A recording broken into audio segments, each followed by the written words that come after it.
गुरु जी का खालसा श्री वाहिगुरु जी की फतेह। गुरुमत शहीद बाबा दीप सिंह जी।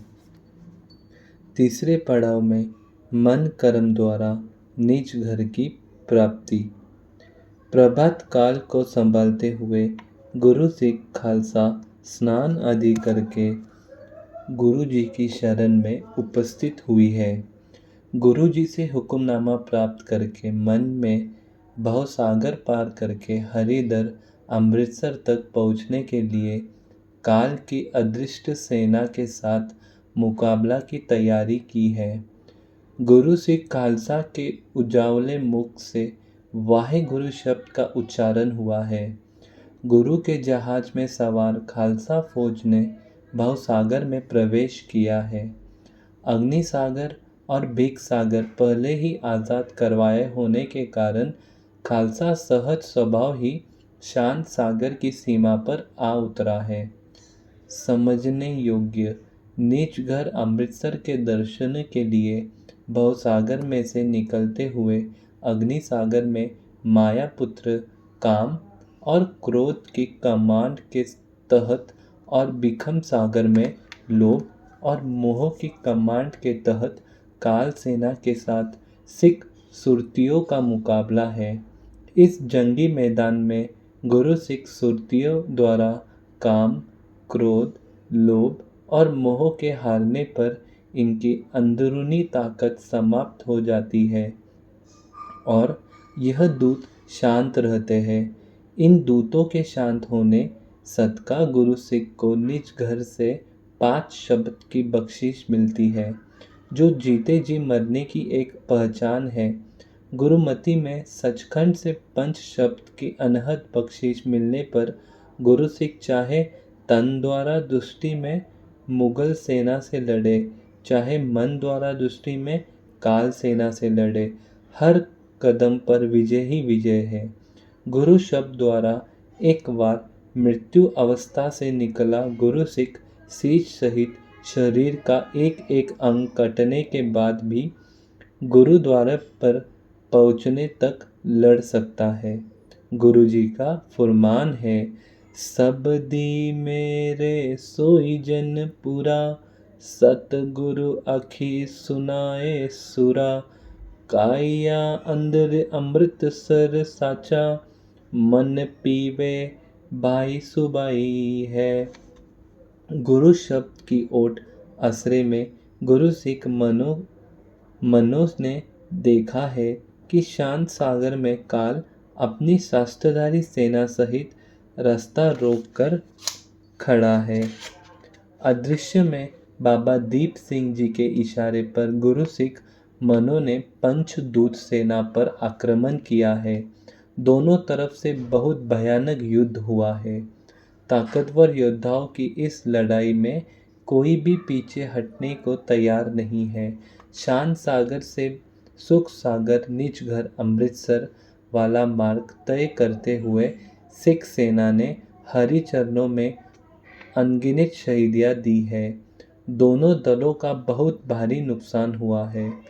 5 शब्द की अर्थात ताकत में गुरु सिख मन काल सेना को रोनते हुए सुख सागर हरिद्वार की सीमा में आ पहुंचा है।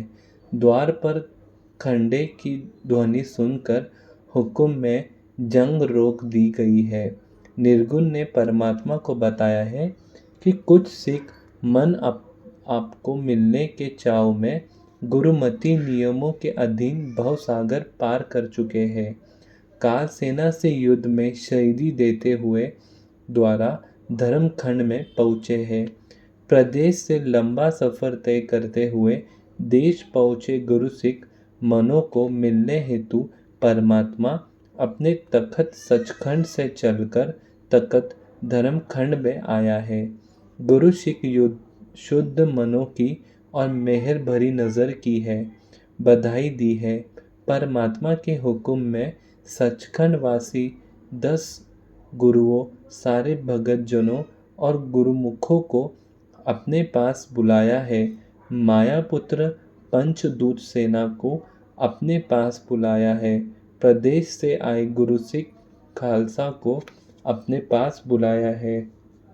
हुक्म में एक अखाड़ा तैयार किया गया है और सारी साध संगत को इस अखाड़े के चारों ओर आसन ग्रहण करने का हुक्म हुआ है। सोई भी परमात्मा इस अनमोल तख्त पर आसन लगाकर बैठे हैं। गुरु सिख मन भाई दीप सिंह और मायापुत्र पंचदूतों को खड़ा किया गया है। परमात्मा ने अपने सुपुत्र निर्गुण सतगुरु को संदेश सुनाने हेतु नजर की है। निर्गुण ने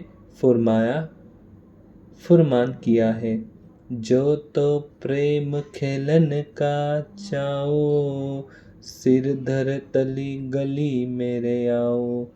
इस गुरुमति नियम अधीन गुरु सिख बाबा दीप सिंह और महाबली कालजन पंचदूतों का जंगी मुकाबला होगा। खालसा फौज और काल फौज में किसी अन्य सिपाही को दखल अंदाजी करने की आज्ञा नहीं है। निर्गुण की निगरानी के तहत 5 महाबलियों ने सोए को शास्त्रों से सज्जा कर अखाड़े के चक्कर लगाए हैं। बाबा दीप सिंह जी ने निर्गुण के चरणों में शीश झुकाकर आशीर्वाद प्राप्त किया है। एक तरफ 5 महाबली और एक तरफ अकेले गुरु सिख।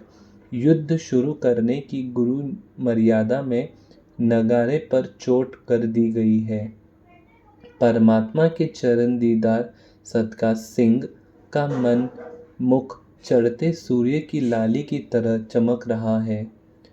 पंच शब्द की अवस्था ताकत सदका सिंह के मन शरीर के रोम रोम से अमृत निकला है।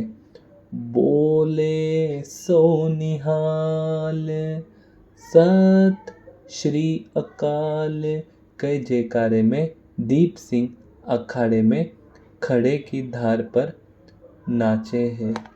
वाहेगुरु जी का खालसा, श्री वाहेगुरु जी की फतेह।